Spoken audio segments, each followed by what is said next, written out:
સમાચારમાં આગળ વાત કરીશું ખેડાથી ખેડા જિલ્લાના કટલાલ તાલુકાના સરખેજ ગામમાં મહિલાની કરપીણ હત્યાનો ભેદ પોલીસે ગણતરીના કલાકોમાં ઉકેલી લીધો છે।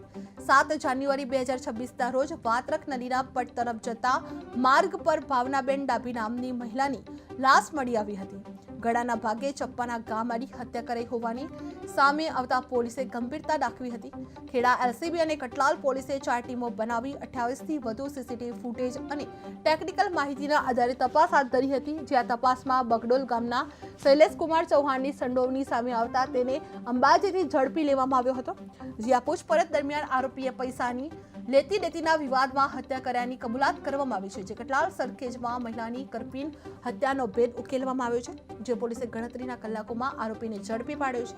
વાત્રક નદી પટ પાસે મહિલાની લાશ મળી આવી હતી, જેમાં 28થી વધુ સીસીટીવી ફૂટેજની તપાસ આગળ વધારવામાં આવી છે, જેમાં પૈસાની લેતી દેતીમાં આવેશથી હત્યાની કબૂલાત કરવામાં આવી હતી।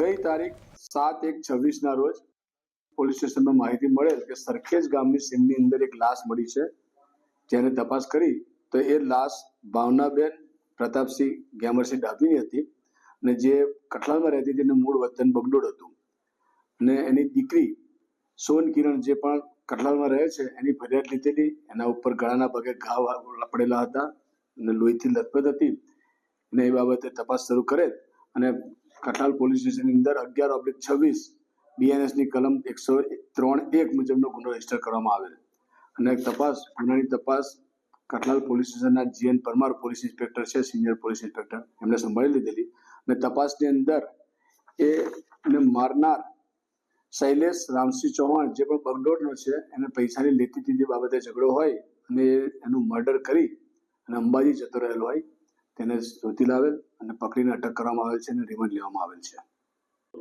ગઈ તારીખ 7/1/26ના રોજ કટલાલ પોલીસ સ્ટેશનમાં માહિતી મળેલ કે સરખેજ ગામની સીમની અંદર એક લાશ મળી છે,